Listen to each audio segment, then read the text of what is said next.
మనసే అందాల Brindavanam. Hi friends, welcome to UVC మస్తీ. భారతీయ చలనచిత్ర చరిత్రలో, ముఖ్యంగా దక్షిణ భారత చలనచిత్ర రంగంలో 7 దశాబ్దాలకు పైగా చెరగని ముద్ర వేసిన అసమాన నటిమణి షావుకారు జానకి గారు. ఒక సాధారణ సాంప్రదాయ బ్రాహ్మణ కుటుంబంలో పుట్టి బాల్య వివాహపు సంఖ్యలను దాటి ఆర్థిక ఇబ్బందులను ఎదుర్కొని కేవలం బిడ్డ కడుపు నింపడం కోసం సినిమా రంగంలోకి అడుగుపెట్టిన ఆమె జీవితం ఎన్నో మలుపుల సమాహారం. మూకీ సినిమాల కాలంలో జన్మించి భారతీయ సినిమా మాటలు నేర్చుకుంటున్న తొలి రోజుల్లో అరంగేట్రం చేసి నేటి 100 కోట్ల క్లబ్ కమర్షియల్ సినిమాల వరకు చలనచిత్ర రంగం రూపాంతరం చెందుతున్న ప్రతి దశను ఆమె స్వయంగా చూశారు. ఈ వీడియోలో షావుకారు జానకి గారి జననం, బాల్యం, వృత్తిపరమైన పోటీ, ఆమె నటించిన అద్భుతమైన చిత్రాలు, దేవదాసులో పార్వతి పాత్ర ఎందుకు చేజారిపోయింది, ఎన్టీఆర్ ఇంకా ఏఎన్ఆర్ వంటి దిగ్గజాలతో ఆమె అనుబంధం, సోదరి కృష్ణకుమారితో ఉన్న సంబంధం, ఎన్టీఆర్ కృష్ణకుమారి గార్ల వివాహ వివాదంలో ఆమె పాత్ర, భర్త ఇంకా పిల్లలతో ఆస్తి వివాదాలు, ఆమె మనవరాలి సినీ ప్రవేశం, ఇంకా 94 ఏళ్ల వయసులో కూడా ఆమె పాటిస్తున్న ఆరోగ్య రహస్యాలను వివరంగా ఈ వీడియోలో తెలుసుకుందాం. స్కిప్ చేయకుండా వీడియో చివరి వరకు చూడండి ఫ్రెండ్స్. అలాగే మన ఛానల్లో చాలా మంది సినీ ప్రముఖుల గురించిన వీడియోలు వస్తూనే ఉంటాయి. అవన్నీ మిస్ కాకుండా చూడాలంటే మా ఛానల్ ని సబ్స్క్రైబ్ చేసుకొని పక్కనే ఉన్న బెల్ ఐకాన్ కూడా యాక్టివ్ చేసి పెట్టుకోండి ఫ్రెండ్స్. వీడియోలోకి వెళ్లే ముందు ఓ చిన్న విషయం చెప్పాలి. షావుకారు జానకి గారి గురించిన పూర్తి వివరాలు ఎంతో రీసెర్చ్ చేసి సేకరించి దానిని వీడియో రూపంలో మార్చగా చాలా లెందీ వీడియో అవుతుంది. సో అంత లెందీ వీడియో చేయటానికి మాకు, వినటానికి మీకు కష్టమే కాబట్టి ఈ వీడియోని 2 పార్ట్లుగా అప్లోడ్ చేస్తాను, దయచేసి గమనించగలరు. షావుకారు జానకి గారి అసలు పేరు టేకుమల్ల జానకి. వివాహం అనంతరం ఆమె పేరు శంకరామంచి జానకిగా మారింది. ఆమె 1931 డిసెంబర్ 12వ తేదీన అప్పటి మద్రాసు ప్రెసిడెన్సీ, ప్రస్తుతం ఆంధ్రప్రదేశ్ రాష్ట్రంలోని తూర్పుగోదావరి జిల్లా రాజమండ్రికి సమీపంలోని పెద్దపురంలో ఒక సాంప్రదాయ బ్రాహ్మణ కుటుంబంలో జన్మించారు. వీరి మాతృభాష కన్నడం. వాస్తవానికి వీరి పూర్వీకులు కర్ణాటకలోని ఉడిపి ప్రాంతానికి చెందిన వారైనప్పటికీ వ్యాపార ఇంకా ఉద్యోగ రీత్యా రాజమండ్రిలో స్థిరపడ్డారు. ఆమె తల్లిదండ్రులు టేకుమల్ల వెంకోజీరావు, సచీదేవి. తండ్రి వెంకోజీరావు ఇంగ్లాండ్ లో ఉన్నత విద్యాభ్యాసం చేసిన కెమికల్ ఇంజనీర్, ఇంకా పేపర్ టెక్నాలజిస్ట్ కూడా. ఈ దంపతులకు 6 పిల్లలు. వీరిలో 3 ఆడపిల్లలు, 3 మగపిల్లలు. వాళ్ళలో పెద్దవారు జానకి గారు. ఈమె తండ్రి పాశ్చాత్య విద్య అభ్యసించినప్పటికీ ఆయన తన ఇంట్లో అత్యంత కఠినమైన క్రమశిక్షణను అమలు చేసేవారు. తండ్రి ఉద్యోగ రీత్యా బదిలీలు కావటంతో జానకి గారి బాల్యం ఇంకా విద్యాభ్యాసం రాజమండ్రి, మద్రాసు, కలకత్తా వంటి ప్రాంతాల్లో సాగింది. అస్సాంలోని గౌహతి విశ్వవిద్యాలయం నుండి ఆమె తన ప్రాథమిక విద్యాభ్యాసాన్ని అంటే మెట్రికులేషన్ ని పూర్తి చేశారు. ఆ తరువాత కాలంలో ఆమెకు యూనివర్సిటీ ఆఫ్ అరిజోనా నుండి గౌరవ డాక్టరేట్ కూడా లభించడం విశేషం. జానకి గారికి ఆంగ్ల భాషపై అద్భుతమైన పట్టు, ఖచ్చితమైన బ్రిటిష్ యాస, బ్రిటిష్ ఎసెంట్ ఉండటానికి ప్రధాన కారణం ఆమె తండ్రి. ప్రతిరోజు ఉదయం పిల్లల చేత ది హిందూ ఆంగ్ల దినపత్రికను గట్టిగా స్పష్టమైన ఉచ్చారణతో చదివించేవారు ఆయన. ఆంగ్ల భాషపై ఉన్న పట్టు వలనే ఆమె చిన్న వయసులోనే, అంటే కేవలం 11 ఏళ్ల వయసులోనే మద్రాసు ఆకాశవాణిలో బాలల కార్యక్రమాల్లో రేడియో ఆర్టిస్ట్ గా ఇంకా గాయనిగా తన ప్రస్థానాన్ని ప్రారంభించగలిగారు. ఆల్ ఇండియా రేడియోలో పిల్లల కార్యక్రమాల్లో పాల్గొంటున్న సమయంలో జానకి గారి అద్భుతమైన గాత్రం ఇంకా స్పష్టమైన ఉచ్చారణను ఆనాటి ప్రఖ్యాత దర్శకులు బిఎన్ రెడ్డి గారు విన్నారు. ఆమె వాయిస్ కు ముగ్ధులైన ఆయన స్వయంగా వారింటికి వెళ్లి ఆమెకు 15 ఏళ్ల వయసులో తమ గుణసుందరి కథ సినిమాలో నటించడానికి అవకాశం ఇచ్చారు. చిన్నప్పటి నుండి కళల పట్ల ఆసక్తి ఉన్న జానకి గారు ఈ వార్త విని ఎంతో ఉత్సాహపడ్డారు. కానీ ఆనాటి సామాజిక పరిస్థితులు అందుకు పూర్తి విరుద్ధంగా ఉండేవి. 1940ల కాలంలో సినిమా రంగాన్ని సమాజం చాలా తక్కువ దృష్టితో చూసేది. అందులో పనిచేసే వారికి కనీసం అద్దెకు ఇల్లు ఇవ్వటానికి కూడా నిరాకరించేవారు. అలాంటిది ఒక సాంప్రదాయ బ్రాహ్మణ కుటుంబం నుండి ఆడపిల్లను సినిమాల్లోకి పంపటానికి ఆమె తల్లిదండ్రులు, సోదరులు ససేమిరా ఒప్పుకోలేదు. భవిష్యత్తులో ఆమె ఎక్కడ సినిమాల వైపు మొగ్గు చూపుతుందోనన్న భయంతో హడావిడిగా సంబంధాలు వెతికి కాకినాడలో రేడియో సూపర్వైజర్ గా పనిచేస్తున్న శంకరామంచి శ్రీనివాసరావు గారితో 1947 సంవత్సరంలో ఆమెకు కేవలం 15 ఏళ్లు ఉన్న వయసులోనే వివాహం జరిపించారు. వివాహం తర్వాత కూడా ఆమె చదువుపై ఉన్న ఆసక్తిని చంపుకోలేదు. తాను గర్భవతిగా ఉన్న సమయంలోనే ఎంతో శ్రమించి మెట్రికులేషన్ పరీక్షలు రాసి ఫస్ట్ డివిజన్ లో పాస్ అయ్యారు. కానీ వివాహానంతరం జానకి గారి జీవితంలో ఊహించని కష్టాలు ఎదురయ్యాయి. ఏ భద్రత చూసుకొని ఆమె తల్లిదండ్రులు పెళ్లి చేశారో ఆ భద్రతే కరువైంది. ఆమె భర్త శ్రీనివాసరావు ఉన్నట్టుండి తన ఉద్యోగాన్ని వదిలేయటం, ఆయన తీసుకునే నిర్ణయాలు కుటుంబ పోషణకు ఏమాత్రం సహకరించకపోవటంతో ఆ కుటుంబం తీవ్రమైన ఆర్థిక ఇబ్బందుల ఊబిలో కూరుకుపోయింది. 3 నెలల పాప చేతిలో ఉంది. తినటానికి సరైన ఆహారం కూడా లేని అత్యంత దుర్భరమైన హృదయ విదారకమైన పరిస్థితిని ఆమె ఎదుర్కొన్నారు. తన బిడ్డను కుటుంబాన్ని బ్రతికించుకోవటానికి ఏదైనా ఉద్యోగం చేయక తప్పని నిస్సహాయ పరిస్థితి ఏర్పడింది. కేవలం ప్రాణాలతో బ్రతకడం కోసమే తాను నటనను ఎంచుకోవాల్సి వచ్చిందని, కీర్తి ప్రతిష్టల కోసం గాని నటనపై మక్కువతో గాని రాలేదని ఆమె పలుమార్లు అత్యంత నిర్మోహమాటంగా స్పష్టం చేశారు. కుటుంబం ఆకలితో అలమటిస్తున్న సమయంలో గత్యంతరం లేక ఆమె తన భర్తను ఎలాగోలా ఒప్పించి గతంలో తనకు సినిమాల్లో అవకాశం ఇచ్చిన బిఎన్ రెడ్డి గారి వద్దకు సహాయం కోసం వెళ్లారు. అప్పటికి ఆమె చేతిలో 3 నెలల పసిపాప ఉంది. ఆమె పరిస్థితిని చూసి చలించిపోయిన బిఎన్ రెడ్డి గారు సహాయం చేయటానికి ముందుకొచ్చారు. అయితే అప్పటికే ఆయన తాను తీస్తున్న సినిమా పనులన్నీ పూర్తి చేసుకోవడంతో అందులో అవకాశం ఇవ్వలేకపోయారు. కానీ బి నాగిరెడ్డి, చక్రపాణి గారు అప్పుడే కొత్తగా స్థాపించిన విజయవాహిని స్టూడియోస్ పతాకంపై ప్రఖ్యాత దర్శకుడు ఎల్వి ప్రసాద్ గారి దర్శకత్వంలో నిర్మించబోయే తమ తొలి చిత్రానికి కథానాయికగా జానకి గారి పేరును గట్టిగా సిఫార్సు చేశారు. బిఎన్ రెడ్డి గారి అండదండలతో ఆమెకు విజయవాహిని స్టూడియోస్ లో స్క్రీన్ టెస్ట్ నిర్వహించారు. అందులో విజయం సాధించిన ఆమె ఆనాటి కొత్త నటుడు, తర్వాతి కాలంలో విశ్వవిఖ్యాత నట సార్వభౌముడిగా పేరు తెచ్చుకున్న ఎన్టీ రామారావు గారి సరసన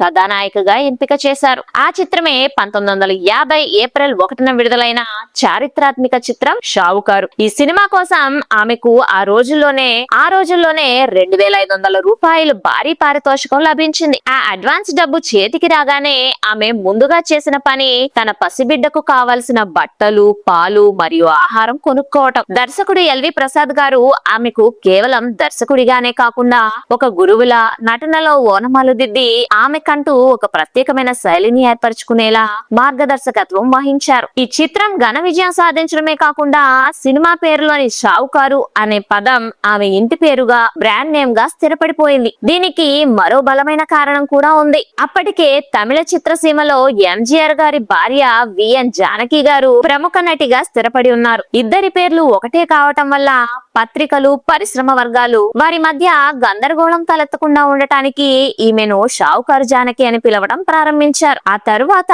ఆమె వెనుదిరిగి చూసుకోలేదు. 1952లో వలయపతి చిత్రంతో తమిళ చిత్రసీమలోకి విజయవంతంగా ప్రవేశించారు. సుదీర్ఘమైన షావుకారు జానకి గారి సినీ ప్రస్థానంలో ఆమె ఎన్నో ఉన్నత శిఖరాలను అధిరోహించినప్పటికీ కెరీర్ తొలినాళ్లలో ఆమెకు చాలా అన్యాయం జరిగిందనే చెప్పాలి. దానికి ఉదాహరణగా చారిత్రాత్మక చిత్రం దేవదాసులో అత్యంత కీలకమైన పార్వతీ పాత్ర చేజారడం అని కూడా చెప్పాలి. 1950ల ప్రారంభంలో వినోద పిక్చర్స్ బ్యానర్ పై నిర్మాతలు డిఎల్ నారాయణ గారు, వేదాంతం రాఘవయ్య, సముద్రాల రాఘవాచార్య ఇంకా సంగీత దర్శకులు సిఆర్ సుబ్బురామన్ కలిసి సరస్ చంద్ర చటోపాధ్యాయ రాసిన ప్రఖ్యాత బెంగాలీ నవల ఆధారంగా దేవదాసు చిత్రాన్ని తెలుగులో నిర్మించాలని నిర్ణయించారు. ఈ ప్రాజెక్ట్ ను అత్యంత ప్రతిష్టాత్మకంగా తీసుకున్నారు. మొదట ఈ చిత్రంలో ప్రధాన జంటగా అక్కినేని నాగేశ్వరరావు గారిని, షావుకారు జానకి గారిని ఎంపిక చేశారు. మద్రాసులో కొత్తగా నిర్మించిన రేవతి స్టూడియోస్ లో 1951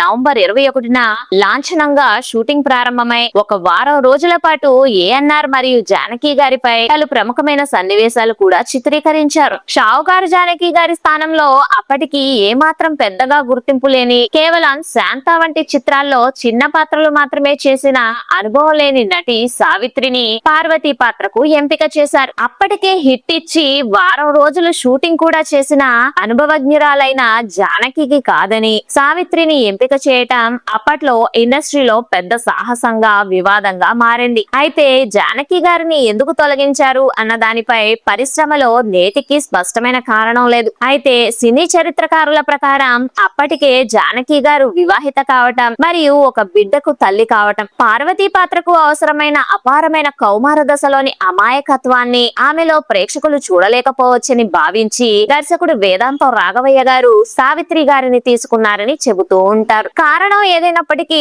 ఒక అద్భుతమైన అవకాశం ఆమె చేజారింది. ఆ పాత్ర సావిత్రి గారికి ఎంతగా ఎంతగానో కలిసి వచ్చింది. ఆమెను రాత్రికి రాత్రే సూపర్ స్టార్ ను చేసి మహానటిగా మార్చేసింది. అయితే ఇంతటి అన్యాయం జరిగినప్పటికీ జానకి గారు ఎన్నడూ బహిరంగంగా అసూయపడలేదు, ఆ బృందాన్ని విమర్శించలేదు. సినిమా విడుదలైన తర్వాత పార్వతీ పాత్రలో సావిత్రి కనబరిచిన అద్భుత నటనను చూసి జానకి గారు స్వయంగా ఆమెను ప్రశంసించడం ఆమె హుందాతనానికి, కళ పట్ల ఆమెకున్న గౌరవానికి నిదర్శనం. షావుకారు జానకి గారి సుదీర్ఘ ప్రయాణంలో సుమారు 400 చిత్రాలకు పైగా నటించారు. ఆశ్చర్యకరమైన విషయం ఏంటంటే ఇంకా పుట్టి పెరిగింది ఆంధ్ర రాష్ట్రంలో అయినప్పటికీ ఆమె కెరీర్ అత్యున్నత శిఖరాలను చూసింది మాత్రం తమిళ చిత్ర పరిశ్రమలోనే. తమిళంలో ఆమె అగ్ర కథానాయికగా అత్యుత్తమ పాత్రలతో చెరగని ముద్ర వేశారు. దీని వెనుక కేవలం అవకాశాలు మాత్రమే కాకుండా అనేక వృత్తిపరమైన ఇంకా వ్యక్తిగత కారణాలు ఉన్నాయి. తొలి రోజుల్లో తెలుగులో షావుకారు, పిచ్చి పుల్లయ్య, కన్యాశుల్కం, రోజులు మారాయి వంటి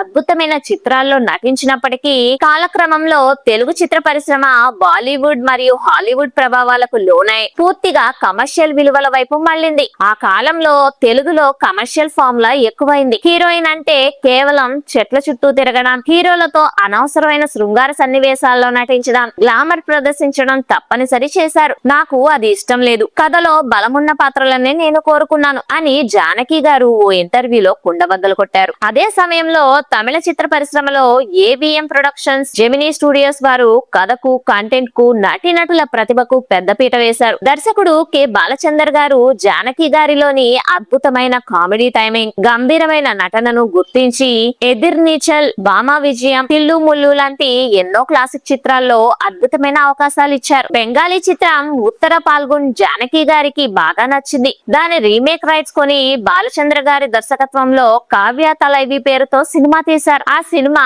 హిట్ అవ్వలేదు, అయినా తన మనసుకి తృప్తి ఇచ్చిన చిత్ర అని జానకి గారు చెబుతూ ఉంటారు. అలాగే నటసింహం శివాజీ గణేశన్ గారితో కలిసి సుమారు 15 అద్భుతమైన సినిమాల్లో నటించారామె. వీరి కాంబోలో వచ్చిన ఇరుకోడుగల్ చిత్రానికి గాను తమిళనాడు ప్రభుత్వం ఉత్తమ నటి అవార్డును సైతం గెలుచుకున్నారు. జానకి గారు 3 హిందీ చిత్రాల్లో కూడా నటించారు. ఆ రోజుల్లో ఆమెకు మేనేజర్ గాని, పిఆర్ఓ గాని లేరు. తన కాల్ షీట్లు, పారితోషికం వ్యవహారాలు, పన్నులు అన్ని తానే స్వయంగా చూసుకునేవారు. తెలుగు చిత్ర పరిశ్రమలో పారితోషికం విషయమై నిర్మాతలు ఎక్కువగా బేరసారాలు ఆడటం ఆమెకు తీవ్ర ఇబ్బందిగా అనిపించేది. డబ్బుల కోసం బేరవాడటం నాకు రాదు, నేను నా పారితోషికం పెంచమని ఎలా అడగాలో కూడా నాకు తెలిసేది కాదు. అందుకే తెలుగులో ఎక్కువ సినిమాలు చేయలేకపోయాను. తమిళంలో నాకు ఎదురు వెళ్లాల్సిన అవసరం లేకుండానే అద్భుతమైన గౌరవం, ఆశించిన స్థాయిలో డబ్బుతో కూడిన అవకాశాలు వచ్చాయి. మేనేజర్ లేకుండా ఉండటం వల్ల కలిగిన ఇబ్బందులు నన్ను తెలుగు చిత్రాలకు దూరం చేశాయి అని ఆమె వెల్లడించారు. జానకి గారి సినీ కెరీర్